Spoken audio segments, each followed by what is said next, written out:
Hi, I'm Clyde Lewis, and welcome to Ground Zero TV Behind the Scenes. Tonight on the program, we're going to talk about the Unitary and Executive Orders. And what that is it's a conspiracy theory that there is a power grab to basically create an empire in the United States. You know, I did a show a while ago where I actually talked about this very thing, the idea of how our democracy can pass into despotism.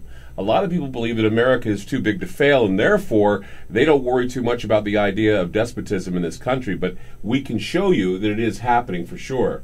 You know, for big business, despotism has always been a useful tool for securing foreign markets and pursuing profits in the past century. In fact, what we're seeing now may eventually turn into a coup d'etat. In fact, the United States has had an attempt at one before, and a lot of people think that doesn't happen in this country. We like to think that it happens in South America and other countries that seem to be ruled by dictators and tyrants.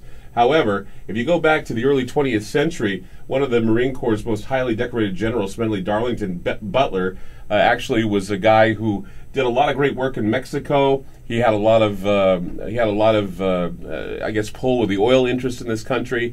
He was actually working very well, and he was a friend of politicians everywhere. And what had happened is that he actually did a lot of negotiating for Standard Oil in China.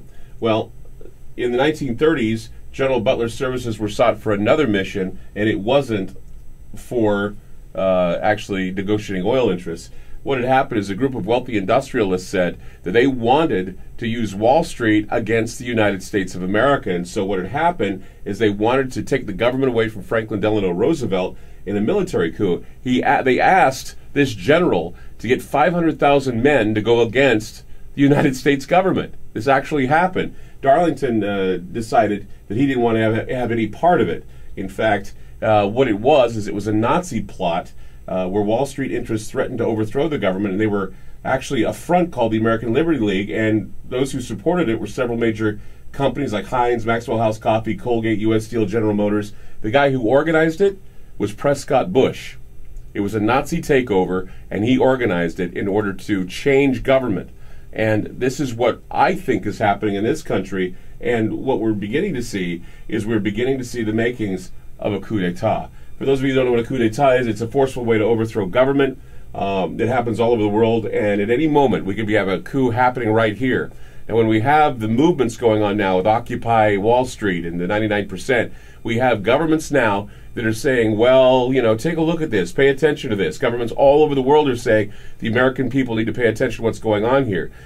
Barack Obama and Nancy Pelosi are saying, well, we support this. They don't really support it. In fact, there's a memo now circulating in Washington that's saying there's something that needs to be done. There needs to be some sort of detainment, some sort of mass arrest, and that would occupy the detainment camps we've heard of, the FEMA camps that were made by Halliburton and were commissioned by the military in order to detain anyone who speaks against the United States. Now, we do know the United States government has already attacked and assassinated a Muslim cleric that was an American-born citizen, and who knows what else may be going on. This is the beginning of a unitary executive empire.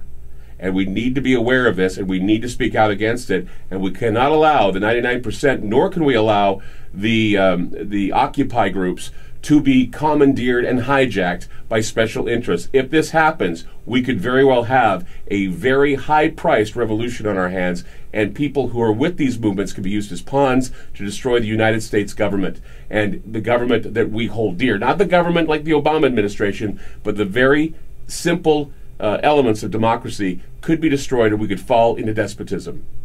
So that's my warning to you tonight. Tonight we'll talk more about this on the program, but in the meantime, I'm Clyde Lewis for Ground Zero TV Behind the Scenes.